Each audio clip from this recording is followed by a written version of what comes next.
আওয়ামী লীগ এত বেশি গাড়ি পোড়াইছে দেশে, এত বেশি স্থাপনায় আগুন দিয়েছে যে আগুন সন্ত্রাস শব্দটা, এই শব্দ যুগলটা মূলত আওয়ামী লীগের সঙ্গেই ভালো যায়, মানানসই। প্রিয় দর্শক, প্রেসরুম থেকে স্বাগত জানাচ্ছি আমি ফারুক শিমুল। ঢাকা এক্সপ্রেসের নিয়মিত আয়োজনে আজকের আলোচ্য বিষয় 13 নভেম্বর। আমাদের সাথে রয়েছেন ঢাকা এক্সপ্রেসের নির্বাহী সম্পাদক সোহেল অটল। আমরা শুরুতেই চলে যাচ্ছি আলোচ্য বিষয়ে। আপনি জানেন যে 13 নভেম্বর অত্যন্ত গুরুত্বপূর্ণ একটি দিন বাংলাদেশের রাজনীতিতে। সাবেক প্রধানমন্ত্রী, স্বৈরাচার পতিত আওয়ামী লীগের যাকে আমরা বলি শেখ হাসিনা, তার মামলার রায় ঘোষণার সম্ভাব্য তারিখ ঘোষণা করা হবে 13 নভেম্বর, এবং যাকে ঘিরে সারা দেশেই উত্তেজনা ছড়িয়ে পড়েছে। এবং আওয়ামী লীগের পক্ষ থেকে, ফ্যাসিবাদের পক্ষ থেকে অনেক রকম হুমকি দেওয়া হয়েছে, লকডাউন হবে, রাস্তায় নামবে, বিভিন্ন ধরনের জ্বালাও পোড়া ভাঙচুর, এরকম শোনা যাচ্ছে আর কি। অনেক গুজবও হতে পারে। তবে আবার আইনশৃঙ্খলা বাহিনী বা পুলিশ সদর দপ্তর জানিয়েছে যে তারা পুরোপুরি প্রস্তুত রয়েছে, সব ধরনের ষড়যন্ত্র মোকাবেলা করার জন্য তারা রেডি। এই বিষয়ে আপনার মূল্যায়ন কি? আসলে কি হতে পারে সেদিন? কি হতে পারে 13 নভেম্বর, সেটা 13 নভেম্বর না আসলে প্রথমত আমরা বলতে পারবো না। কারণ একটা খুবই উত্তাল অবস্থা যাচ্ছে বাংলাদেশের রাজনীতিতে এই মুহূর্তে। অবশ্যই। আর 13 নভেম্বরের এই প্রেক্ষাপটকে মাথায় নিয়ে আমরা একটু পুরনো একটু স্মৃতিচারণ করি। আপনার মনে থাকার কথা, আব্দুল জলিল নামে এক ভদ্রলোক আওয়ামী লীগের সাধারণ সম্পাদক ছিলেন একদা। তো উনি একবার একটা ডেডলাইন দিয়েছিলেন, মনে আছে কিনা, যে আমার হাতে ইস্কাবনের টেক্কা আছে। হ্যাঁ, এই টেক্কা দিয়ে উনি জনগণরে প্রায় 3-4 মাস মানে ভোগাইছিলেন যে ইস্কাবনের, তখন বিরোধী দল আওয়ামী লীগের। তো আমার হাতে ইস্কাবনের টেক্কা আছে, টেক্কা দিয়ে সরকার ফেলে দিবে, এই টেক্কা যখন মারবে সরকার পড়ে যাবে, পড়ে যাওয়ার পরে একটা নির্বাচন হবে, আওয়ামী লীগ ক্ষমতায় আসবে। এই স্বপ্ন উনি জনগণকে বা আওয়ামী সমর্থকদের দেখিয়েছিলেন আব্দুল জলিল। তো আলটিমেটলি ওই দিনটা, আমার তারিখটা ঠিক এখন মনে নেই, কোনো একটা তারিখ ছিল, সেটা এপ্রিলের 1 তারিখ বা এই টাইপের কিছু একটা ছিল, যে ওই দিনে সরকার পড়ে যাবে, আওয়ামী লীগ একটা বিশাল ম্যাজিক দেখাবে, ওই দিন সরকার পড়ে যাবে এবং তারপর নির্বাচন হবে এবং আওয়ামী লীগ ক্ষমতায় আসবে। এরকম একটা আওয়ামী কর্মীদের এরকম একটা স্বপ্ন উনি দেখিয়েছিলেন। ওই ডেটটা আসার পর জানা গেল যে এগুলো সব আসলে ফাঁকা আওয়াজ, কিছুই না, এগুলো পলিটিক্যাল বুলি এগুলোকে বলা হয়। মানে এগুলো হচ্ছে নিজের কর্মীদেরকে সাহস দিয়ে রাখা বা কথার মার প্যাচে সরকারকে একটু চাপে ফেলানোর চেষ্টা। এই যে জলিল সাহেব যে মানে ইস্কাবনের টেক্কার কথা বলছিলেন, তাতে প্রশাসন একটু চাপে পড়ে গেল, না কি হবে, আমরা একটু দৌড়ঝাঁপ করি। 13 নভেম্বর আমার ধারণা ওইরকম কিছুই হবে, আমার ধারণা ওইরকম কিছুই হবে। আওয়ামী লীগ গত 5 আগস্ট অভ্যুত্থানের পরে আওয়ামী লীগ রাজনীতির মাঠে যে একেবারে শূন্য হয়ে গেছে, সেখান থেকে তাদের ফিরে আসার তো কিছু উপলক্ষ লাগবে। অবশ্যই অবশ্যই। তো এটা একটা তারা উপলক্ষ হিসেবে ধরে নিয়েছে যে শেখ হাসিনার মামলার রায়ের তারিখ ঘোষণা হবে 13 তারিখ। এটা কিন্তু আহামরি কোনো ব্যাপার না, তারিখ ঘোষণা হবে, এমন না যে ওই দিন মানে মামলার রায় ঘোষণা হবে, না বিষয়টা ওই দিন জানাবে যে এত তারিখে আমরা এই মামলার রায় ঘোষণা করব। তার মানে এটা খুব সাধারণ ব্যাপার, এটা অবজার্ভ করা যেতে পারতো যে কি হয় দেখি। কিন্তু তাদের তো আসলে রাজনীতিতে নামার একটা সুযোগ দরকার, একটা উপলক্ষ দরকার। তারা একটা উপলক্ষ পাইছে, এইটাকে মাথায় নিয়ে তারা চাচ্ছে যে একটু কর্মীদেরকেও একটু চাঙ্গা করতে বা জানান দিতে দেশবাসীকে যে আমরা কিন্তু আওয়ামী লীগ, আমরা আছি, আমরা মারা যাইনি, আমরা বেঁচে আছি। আমার ধারণা এই হবে, এমনটাই আপনি মনে করছেন। কিন্তু ইতিমধ্যে আমরা দেখেছি, আজকে একটা খবর পেলাম যে বরিশালে একটা এরকম আগুন সন্ত্রাস হয়েছে, তারা একটা মিছিল করেছে এবং কিছুটা আগুনও লাগিয়েছে। ছোট ছোট কিছু ঘটনা আসছে। ব্র্যাক ইউনিভার্সিটি বাড়ির সামনে সকালবেলা আকাশ পরিবহন নামে একটা গাড়ি পুড়িয়ে দিয়েছে, সকাল 6টার সময় পুড়িয়ে দিয়েছে। এগুলো কি আগুন সন্ত্রাস শব্দটার সঙ্গে আমরা খুব বেশি পরিচিত গত আওয়ামী আমলেই, 15-16 বছরের আওয়ামী লীগের একটা চামচা বলবো না আমি, ভাড়াটিয়া একজন রাজনীতিবিদ ছিলেন, আওয়ামী লীগের ভাড়াটিয়া। সেটা হচ্ছে বর্ষিয়ান রাজনীতিবিদ মিস্টার ইনু। উনি বাম রাজনীতিবিদ, কিন্তু আওয়ামী লীগের ভাড়াটিয়া রাজনীতিবিদ, আওয়ামী লীগের হয়ে ভাড়া কেটেছেন এই পুরো সময়টায়। উনি আগুন সন্ত্রাস শব্দটার সঙ্গে আমাদের এতবার বলছেন, অজস্রবার উনি আগুন সন্ত্রাস শব্দটা উচ্চারণ করেছেন, এবং আগুন সন্ত্রাস শব্দটার সঙ্গে বিএনপি এবং জামাত এই শব্দগুলো সমর্থক বানিয়ে ফেলেছিলেন, যে আগুন সন্ত্রাস মানেই বিএনপি এবং জামাত। কিন্তু বাংলাদেশের রাজনীতির প্রেক্ষাপটে আমরা দেখেছি যে আগুন সন্ত্রাস তখনই ভয়াবহভাবে হয়েছে যখন আওয়ামী লীগ বিরোধী দলে থেকেছে।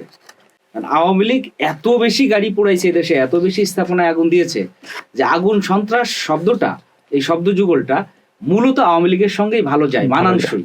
হ্যাঁ, তো এগুলো মানে চাপাবাজি করে আওয়ামী লীগের সময় মিস্টার ইনু চাপাবাজি করে এগুলো বিএনপি এবং জামাতের ঘাড়ে দেওয়ার চেষ্টা করেছে। বাট আমরা জানি যে এই আগুন সন্ত্রাস শব্দটা পুরোপুরি আওয়ামী লীগের সঙ্গে যায় এবং সেটা আবার ফিরে এসেছে। সামনে হয়তো আমরা আরো অনেক আগুন সন্ত্রাস দেখবো, কারণ আওয়ামী লীগ এই কাজগুলো খুব ভালো পারে করতে। এই যে এগুলো করে দেশের সম্পদ নষ্ট করতেছে এবং মানে ওই যে জানান দেয়া যেটা যে আমরা আওয়ামী লীগ আছি। সোহেল, আপনি ঠিকই বলেছেন, কিন্তু ছোট ছোট এই মিছিলগুলো হতে হতে আজকে 10 তারিখ, 13 নম্বর আর 2 দিন হাতে আছে আমাদের। ওই দিন আওয়ামী লীগ বলছে যে তারা লাখ লাখ লোক জড়ো করবেন ঢাকায় এবং ট্রাইব্যুনালকে তারা দেখিয়ে দেবেন এবং ট্রাইব্যুনাল হয়তো বন্ধ করে দেবেন, তারা অবৈধ ট্রাইব্যুনাল বলছেন। তো ওই দিন কি মনে হয় যে লাখ লাখ না হোক, অ্যাটলিস্ট কয়েক হাজার লোকের সমাবেশ আমরা দেখতে পারি, এরকম কি মনে হচ্ছে? না, কোনো সমাবেশই হবে না, সমাবেশের তো সুযোগ নেই এখনো। হ্যাঁ, যদিও পুলিশ বলছে তারা পুরোপুরি প্রস্তুত রয়েছে। এটাকে মানে আওয়ামী লীগের কার্যক্রম নিষিদ্ধ করে রেখেছে। জি, একটা সমাবেশ মানে কার্যক্রমের শুরু হওয়া। হ্যাঁ হ্যাঁ, এটা তো অবৈধ। হ্যাঁ। 2 হচ্ছে গিয়ে যে ইন্টারন্যাশনাল ট্রাইব্যুনাল অবৈধ বলতেছে, এটা তো শেখ হাসিনারই নিজের হাতেই করা। উনি তো এই ট্রাইব্যুনাল গঠন করেছেন, এই কি জানি যুদ্ধাপরাধীদের বিচার করবেন এই ট্রাইব্যুনাল গঠন করে, তাই না? তো ওনার আদালত যদি উনিই অবৈধ ঘোষণা করেন, এটা তো স্ববিরোধিতা এক প্রকার।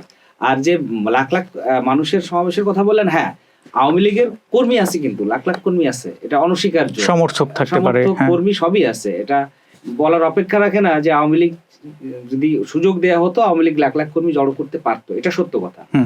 কিন্তু বর্তমান বাস্তবতায় নট অনলি প্রশাসন, মানুষই তো এতদিন তো মানুষই তাদের রাস্তায় নামতে দেয়নি। আমরা বিভিন্ন মানে বিচ্ছিন্ন বিচ্ছিন্ন ভিডিও দেখেছি যে জয় বাংলা স্লোগান দিয়ে দৌড়াচ্ছে, সাধারণ মানুষ যে ধরে এনে পুলিশের হাতে দিচ্ছে, তাই না? তো এখনো মানুষের সিম্প্যাথিটা পুরোপুরি আওয়ামী লীগের দিকে যায়নি, অর্থাৎ শুধু প্রশাসনই তাদের প্রতিপক্ষ না, সাধারণ মানুষও তাদের প্রতিপক্ষ। এত সহজ না। ইতিমধ্যে অবশ্য ওই জামাত, বিএনপি, এনসিপি এদের কোনো কোনো নেতাকর্মী অবশ্য ঘোষণাও দিয়েছেন যে এটা তারা রুখে দেবেন, যে কোনো ষড়যন্ত্র আওয়ামী লীগের কেউ রাস্তায় নামলে তারা এটা দেখে নেবেন। এটা তো তাদের দেখা উচিত। তার মানে কি ছোট ছোট সংঘাতের সম্ভাবনা দেখতে পাচ্ছেন? সংঘাতের সম্ভাবনা আছে, রাইট। ছোট ছোট সংঘাত আসবে সামনে রাজনীতির সামনে, যেহেতু নির্বাচন আবার আসতেছে। এই সংঘাতগুলো আওয়ামী লীগের সঙ্গে এই বিএনপি বা জামাত বা এনসিপি এদের সংঘর্ষগুলো হবে, কারণ আওয়ামী লীগ চাইবেই এখন রাজনীতির মাঠে মানে কার্যকর ভূমিকা, যেটা রাজনীতি করতে গেলে যেটা করতে হয়, মিছিল, মিটিং, এগুলো করার চেষ্টা করবে। আওয়ামী লীগ তো নিজেদেরকে বিলুপ্ত ঘোষণা করেনি, তাই না? সো তারা চাইবে রাজনীতির মাঠে এন্ট্রি নিতে, এবং তাদের বিরোধী যারা আছে তারাও চাইবে যতদিন পর্যন্ত আওয়ামী লীগকে দমায় রাখা যায়, শূন্য রাখা যায়, মাঠ আওয়ামী লীগ শূন্য রাখা যায়, এটা তারা চেষ্টা করবে। সো সংঘাতের সম্ভাবনা আছে, খুব বড় আকারে না হলেও ছোট ছোট সংঘাতের সম্ভাবনা আছে। তার মানে একটা বিষয় আমরা বলতে পারি যে আওয়ামী লীগের প্রশ্নে, নিষিদ্ধ আওয়ামী লীগের প্রশ্নে অন্যান্য দলগুলোর একটা ঐক্যমত্য রয়েছে এবং তারা যথেষ্ট ঐক্যবদ্ধ। যে শত্রু আমার বন্ধু, ওই ধরনের ঐক্যমত্য আছে। আচ্ছা, সেটা আমরা বলতে পারি। তার মানে সোহেল ভাই, মোটা দাগে আমরা বলতে পারি যে এই পর্যায়ে মানে আওয়ামী লীগের এখন যে অবস্থা, এই পর্যায়ে তাদের সফল হওয়ার সম্ভাবনা খুবই ক্ষীণ। হয়তো আগামী 10-15 বছর, বা আপনার একটা মতামত থাকবে, কতদিন আপনি বলবেন, 10-15 বা 20 বছরের মধ্যে তাদের কি কামব্যাক করার কোনো রকম কোনো সম্ভাবনা আপনি দেখেন? কামব্যাক করার সুযোগ অবশ্যই আওয়ামী লীগের আছে। আমি একটু বলে নিই এই প্রসঙ্গে। এই প্রসঙ্গটা আমাদের জাতীয় পর্যায়ে আলোচনা খুব কম হয়, কেন হয় আমি জানি না। আওয়ামী লীগের মতো এত বড় একটা দল, এত বড় রাজনৈতিক দল, এটা তো অস্বীকার করার কোনো সুযোগই নেই যে আওয়ামী লীগ একটা বড় রাজনৈতিক দল। এই দলকে আপনি রাতারাতিতে হাওয়া করে দিতে পারবেন না, এটা সম্ভবই না। কেন এই চেষ্টা রাষ্ট্রীয়ভাবে আমাদের দেশে করা হচ্ছে? কেন এনসিপি, জামাত, বিএনপি অবশ্য একটু নরম, আওয়ামী লীগ একটু নরম, জামাত এবং এনসিপি তারা খুব গরম। তারা মানে বাংলাদেশে আওয়ামী লীগ কোনো নামই রাখতে চায় না। এটা অসম্ভব ব্যাপার। হ্যাঁ, নেতাকর্মী যেমনই শোনা যাক আমার কথা, যার বিরুদ্ধেই যাক না কেন, এটা পুরোপুরি অসম্ভব যে আওয়ামী লীগকে রাতারাতি নিশ্চিহ্ন করে দিবে। ঠিক আছে, আওয়ামী লীগ যে স্বৈরাচারী শাসন ব্যবস্থা কায়েম করছে গত 1.5 দশকে, সেটার তারা রেজাল্টও পেয়ে গেছে। অলরেডি দেশ ছেড়ে পালাতে হয়েছে এবং শীর্ষ সব নেতাই পলাতক, দেশ ছেড়েই পালিয়েছে তারা, এবং প্রকাশ্যে কেউ নেই। কিন্তু এটা ভাবাটা খুব অবান্তর হবে এবং মানে কোনোভাবেই এটা রাজনীতির জন্য মানে ভালো খবর না যে আওয়ামী লীগকে রাতারাতি আপনি মাঠ থেকে নিশ্চিহ্ন করে দিবেন, মানে খালি করে দিবেন। এটা কোনোভাবেই সম্ভবও না, আর এটা রাজনীতির জন্য ভালোও না এটা। কারণ এই দেশে মানে আমি এই কথাটা একটু ব্যাখ্যা করি একটু সময় নিয়ে, কেন এটা ভালো না। অনেকেই হয়তো ভুল বুঝবে যে আওয়ামী লীগ থাকুক, এটা আমি চাচ্ছি না। হ্যাঁ, আমি চাচ্ছি আওয়ামী লীগ থাকুক, অবশ্যই চাচ্ছি থাকুক। কারণ এই দেশের রাজনীতির যদি আমরা ধরি যে স্টুডিও রুমটা একটা রাজনীতির মাঠ, এই মাঠের একটা বড় অংশ জুড়ে ছিল আওয়ামী লীগ। হুট করে রাতারাতি যদি আওয়ামী লীগ শূন্য হয়ে যায় তাহলে এই রুমটা খালি হয়ে যাবে না, তখন ইমব্যালেন্স হয়ে যাবে না, রাজনীতির মাঠটা ইমব্যালেন্স হয়ে যাবে। ব্যালেন্স রাখার জন্যও আওয়ামী লীগকে দরকার এখন, এবং তাদের তো অনেক সমর্থক রয়েছে, এটা আমাদের স্বীকার করতেই হয়। হয়তো নেতাকর্মী যারা সিনিয়র হয়ে গেছেন আস্তে আস্তে তারা থাকবেন না, তরুণরা উঠে আসবেন, একসময় হয়তো এভাবে থাকবে, আবার তাদের কার্যকলাপ যদি খারাপ হয় ধীরে ধীরে আবার নিশ্চিহ্ন হয়ে যাবেন, এরকম চলতে থাকবে। সব দলের জন্যই প্রযোজ্য।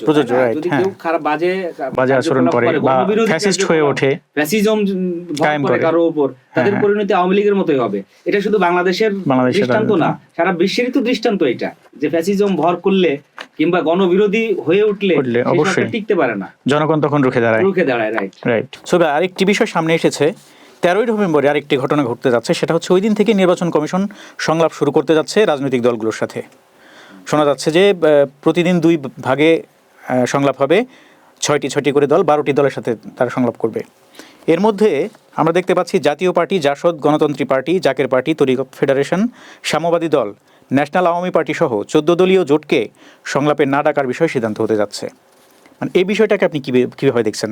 তাহলে কি মনে হয় যে এই দলগুলোকে বাদ দিলে এই ব্যাপারে কোনো বিশৃঙ্খলা হতে পারে বা ওই দলগুলো বিশৃঙ্খলায় আসতে পারে, এটা কি আপনার মনে হচ্ছে? এখন সংলাপটা হচ্ছে নির্বাচন কেন্দ্রিক নির্বাচন এটা সবসময় হয়। জাতীয় নির্বাচনের আগে সাধারণত ইসি এই সংলাপটা ডাকে রাজনৈতিক দলগুলো, এটা খুব সাধারণ প্রক্রিয়া। আগের প্রক্রিয়াগুলো গত 15 বছর ধরে টানা এই প্রক্রিয়াগুলো হয়তো স্বচ্ছ ছিল না, তারপরও একটা রুটিন কিন্তু সবাইকে ডাকছে, কেউ গেছে কেউ যায়নি। আর এবারের চিত্রটা এখন পর্যন্ত 14 দলীয় জোট মানে সেটা আওয়ামী লীগের জোট মানে ফ্যাসিজম। তো ফ্যাসিজমকে যেহেতু এখনো রাজনীতিতে স্বাভাবিক কার্যক্রম চালাতে দিচ্ছে না, সো তাদেরকে ইসির ডাকার মানে প্রাসঙ্গিক না এটা। এখন এটাকে আইনিভাবে আনতে হবে। আওয়ামী লীগকে নির্বাচনে অংশগ্রহণের সুযোগ দিবে কিনা, কিংবা 14 দলীয় জোটের অন্য শরিক যারা দলগুলো আছে, জাতীয় পার্টি বা বাম যে দলগুলো ছিল, এদেরকে নির্বাচনে সুযোগ দিবে কিনা, নির্বাচন করার সুযোগ দিবে কিনা, সেই সিদ্ধান্তে আগে আসতে হবে। যদি সেই সিদ্ধান্তে আসতে পারে যে এরা নির্বাচন করতে পারবে, তাহলে নির্বাচন প্রক্রিয়া সংলাপে তারা যুক্ত হইতে পারবে। আর যেহেতু তারা এখনো অপ্রাসঙ্গিক নির্বাচনে, তাদেরকে নির্বাচন করতে দেওয়া হবে না, তো তাদেরকে ডাকারও সুযোগ নেই। এছাড়া তো ভিতর থেকে চাপও আছে, এই যে রাজনৈতিক চাপ, জামাত কিংবা এনসিপি, বিএনপি নরম সুরে হলেও তো বলতেছে যে না, আওয়ামী লীগকে চাই না, আওয়ামী লীগকে দেখতে চাই না, তাই না? তো এই যে রাজনৈতিক চাপ আছে, অর্থাৎ যে রাজনৈতিক দলগুলো এখন দেশের বৃহৎ জনগোষ্ঠীর প্রতিনিধিত্ব করতেছে, তারাই তো চাচ্ছে না যে আওয়ামী লীগ আসুক বা 14 দল আসুক। এটাকে উপেক্ষা করতে পারছে না ইসি। আলটিমেটলি এটা রাষ্ট্রের সিদ্ধান্তে আসতে হবে। আমার ধারণা, আমরা একটা খবর পেয়েছিলাম যে ডিসেম্বর নাগাদ আওয়ামী লীগকে তাদের কার্যক্রম যে স্থগিত করা আছে রাষ্ট্রীয়ভাবে, সেটা তুলে নেওয়া হবে। এবং এটা নিয়ে ইউরোপীয় ইউনিয়নের নেতাদের দৌড়ঝাঁপও দেখছিলাম আমরা কয়েকদিন আগে। আমরা আশা করছিলাম যে তুলে নেওয়া হবে এবং তারাও হয়তো নির্বাচনের শেষে যুক্ত হবে। জানি না, এটা হয়তো সময়ই বলে দিবে আমাদেরকে কি হতে যাচ্ছে। মানে আপনি বলতে চাচ্ছেন যে এই সময়ের মধ্যে নির্বাচন, আমরা যতটুকু জানি যে ফেব্রুয়ারিতে হওয়ার সম্ভাবনা রয়েছে, তো এই সময়ের মধ্যে কি আইনি প্রক্রিয়া শেষ করে এই দলগুলো, বিশেষ করে আওয়ামী লীগ না হলেও যে দলগুলো তাদের সাথে ছিল, তারা কি ব্যাক করতে পারে বা তারা নির্বাচনে অংশগ্রহণ করতে পারে বলে মনে হচ্ছে? এটা আসলে অনেক যদি কিন্তুর উপর নির্ভর করতেছে। হ্যাঁ, আওয়ামী লীগকে সুযোগ দিলেই যে আওয়ামী লীগ নির্বাচনে অংশ নিবে সেটাও তো আমরা নিশ্চিত না। আওয়ামী লীগ তো বারবারই বলে আসতেছে, মানে রাজনৈতিক দল হিসেবেই বলে আসছে যে ইউনিট সরকার অবৈধ। একটা অবৈধ সরকারের আন্ডারে তারা নির্বাচনে আসবে, এটাও তো এখন আমরা নিশ্চিত না যে আসবে কিনা, তাই না? অবৈধ তারা বলতেছে, ইউনিট সরকার অবৈধ, তাহলে অবৈধ সরকারের আন্ডারে তারা নির্বাচনে আসবে কেন? নাও আসতে পারে।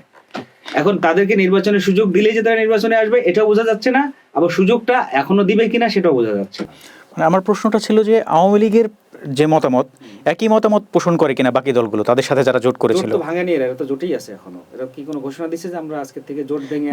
ঘোষণা দেয়নি, কিন্তু জাতীয় পার্টি আলাদাভাবে তাদের কার্যক্রম পরিচালনা করতে দেখেছি আমরা। জাতীয় পার্টি কার সঙ্গে নাই, কোথায় ছিল না, আচ্ছা কোন সরকারের আমলে সুবিধা নেয়নি তারা? তারা পরবর্তী সরকার আসছে তখন সেই সরকারের কাছে তারা সুবিধা নিয়েছে, তাই না? এটা তো মানে দল হিসেবেই জাতীয় পার্টি মোরালি অনেক ডাউন। এরা, আচ্ছা, এরশাদ সাহেবের এই দলটা, হুসেইন মোহাম্মদ এরশাদ, এরা তো নৈতিকভাবে অনেক ডাউন। এদের নেতাদের ব্যক্তিগত এমন কেসা শোনা যায় যেগুলো একজন রাজনৈতিক নেতার সঙ্গে যায় না। মানে ব্যক্তিগত জীবনে ওই নারী ঘটিত ব্যাপার, হ্যান ত্যান, এগুলো বেশি এদের। এগুলো গেলাম না, পার্সোনাল ব্যাপার। আমরা যদি রাজনৈতিক চরিত্র বিবেচনা করি একটা রাজনৈতিক দলের, জাতীয় পার্টির, সেটাতেও আমরা দেখি যে জাতীয় পার্টির রাজনৈতিক চরিত্রটাই সুবিধাবাদী চরিত্র। আচ্ছা, এই যে বিরোধী দল নামে 15 বছর বিরোধী দল নামে থাকলো, হুম, হুম। এটা আমরা একটা নতুন একটা টান পাইছি, সরকারি বিরোধী দল।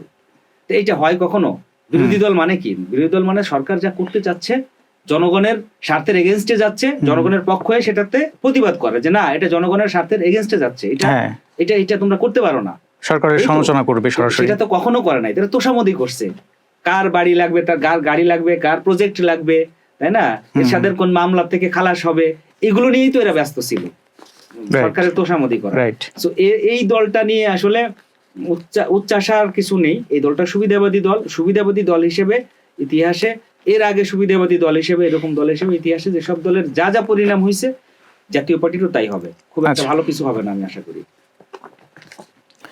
সোহেল ভাই, ইসি সূত্রে আমরা জেনেছি যে আগামী ফেব্রুয়ারির প্রথমার্ধে নির্বাচন হওয়ার কথা, ত্রয়োদশ নির্বাচন।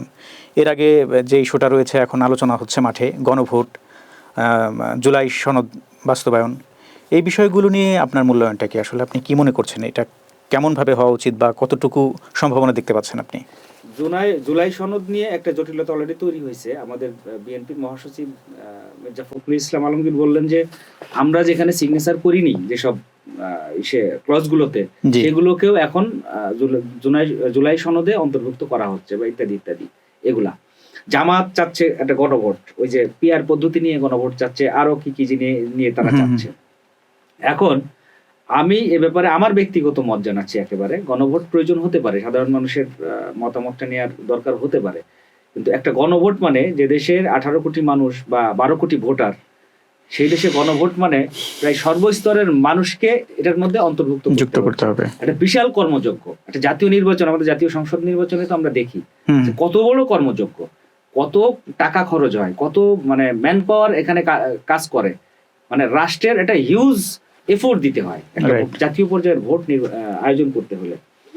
এখন গণভোট ইস্যুটা যদি এমন হয় যে জাতীয়, বিএনপি যেটা দাবি করতেছে যে জাতীয় নির্বাচনের সঙ্গে একই দিনে করে ফেলানো যায়, একটা জনগণের একটা এক্সট্রা মত, এটা হতেই পারে, নেওয়া যেতে পারে যে একই খরচে একই জনবল নিয়োগে রাষ্ট্রের এক্সট্রা কোনো এফোর্ট না দিয়েই আমরা জনগণের আরেকটা মতামত জেনে নিলাম, এটা কিন্তু হতে পারে। এর আগে করতে গেলেই যেটা বললাম আমি, নানাবিধ এই যে খরচ বরচের কথা তো বললামই, এর বাইরেও আমি আরেকটা কথা বলতে চাই, সেটা হচ্ছে যে জনগণের ভোটের দাম আছে এই দেশে। আমি ভোট দিলাম যে না আমি এটা চাই না, বিগত সময় ছিল না এই গ্যারান্টি বাবা তোমরা দিবা আমাদেরকে যে হ্যাঁ জনগণ যদি বলে না তাহলে তোমরা সেটা সম্মান করবা, হ্যাঁ বললে সম্মান করবা, এই গ্যারান্টি বাংলাদেশে কোনো রাজনীতিবিদ কেউ দিবে না। খামোকে কেন এই নাটকের তো কোনো দরকার নেই, গণভোটের নাটকের তো দরকার নেই, কোনো আলাদা করে নাটক করার দরকার নেই, রাষ্ট্রের সম্পদ অপচয় করার তো কোনো দরকার নেই। তার মানে কি আমরা নতুন বাংলাদেশের স্বপ্ন দেখবো না? আপনি বিগত সময়ের কথা বললেন যে ওই সময় কেউ দাম দেয়নি মানুষকে, সামনে কি জনগণকে মানুষ দাম দেবে না, রাজনীতিবিদরা দাম দেবে না, এরকম মনে করেন? আলোচনাতেও আপনাকে বলছিলাম যে আমি কোনো আশা দেখি না যে মানুষের আশা আকাঙ্ক্ষার মূল্য এই দেশের রাজনীতিবিদরা দিবে, খুব শিগগিরই দিবে এটা না। তরুণরা যে আসছে, একটা চেঞ্জ তো হুট করে হয় না, রাজনৈতিক সংস্কৃতি তো হুট করে বদলায় না, রাজনৈতিক সংস্কৃতি বদলাতে অনেক সময় নাই। তরুণরা আসছে, ওই যে ওই দিন বললাম যে তারা কিছু প্রশ্ন তুলতেছে, নতুন কিছু করতে চাচ্ছে, হ্যাঁ, এগুলো হয়তো হুট করে হবে না, একটু সময় লাগবে, এগুলো হয়তো আরো 10 বছর 20 বছর 50 বছর লেগে যেতে পারে, চেঞ্জ হবে। আমি একেবারে হতাশাবাদী না, চেঞ্জ হবে, কিন্তু হুট করেই সেটা হয়ে যাবে না। আচ্ছা, সোহেল ভাই আপনাকে ধন্যবাদ এতক্ষণ আমাদের সাথে থাকার জন্য। প্রিয় দর্শক, এতক্ষণ আমাদের সাথে থাকার জন্য ধন্যবাদ। ফের দেখা হবে অন্য কোনো বিষয় নিয়ে, ততক্ষণ ভালো থাকুন, আল্লাহ হাফেজ।